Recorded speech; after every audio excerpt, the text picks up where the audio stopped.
भवन में उत्सव नहीं होता। आजकल हमारे घरों में बेटा बेटी का विवाह होता है तो हमारे घर में ही तो उत्सव होगा, पड़ोसी के घर में थोड़ी।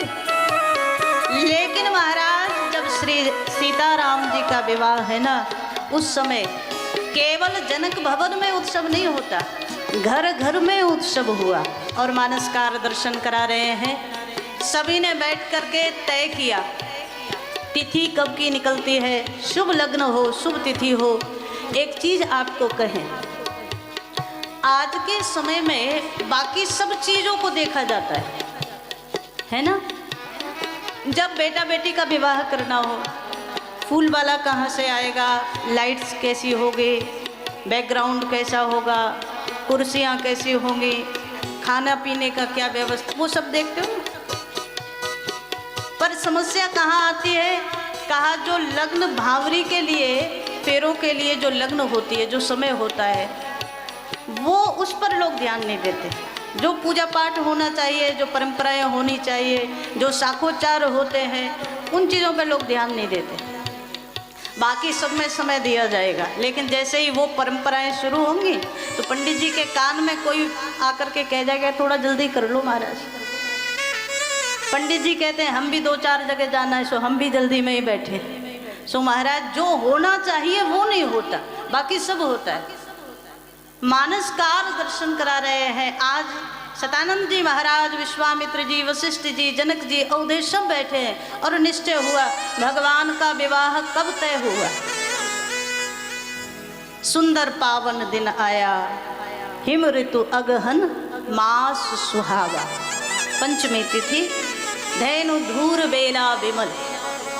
मानसकार दर्शन करा रहे हैं, मंगल मूल लगन दिन आवा, मंगल मूल लगन दिन आवा, मंगल मूल लगन दिन आवा, मंगल मूल लगन दिन आवा, हिम ऋतु अगहन मास सुहावा, हिम ऋतु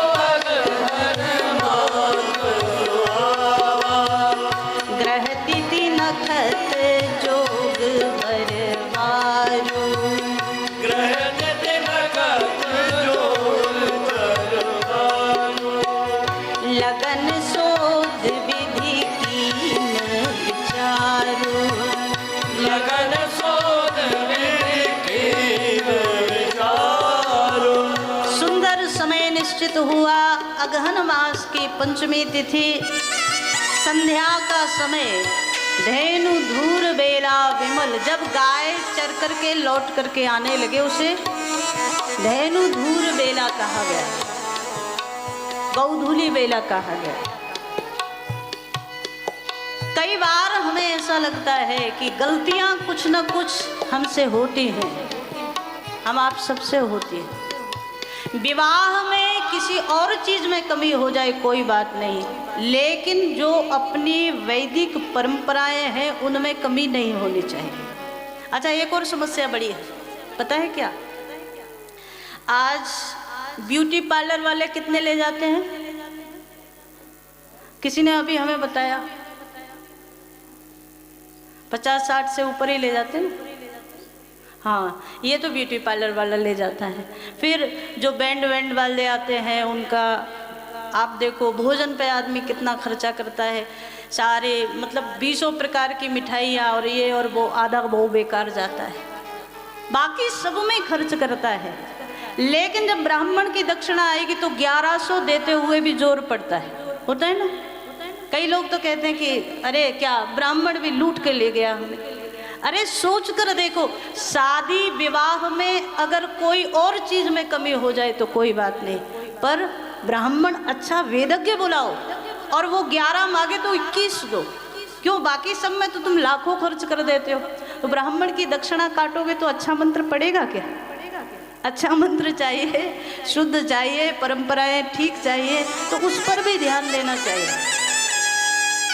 एक सजाने वाला तो महाराज 50-60 हजार ले जाता है, ब्राह्मण को दक्षिणा देते हुए समस्या पैदा होती है।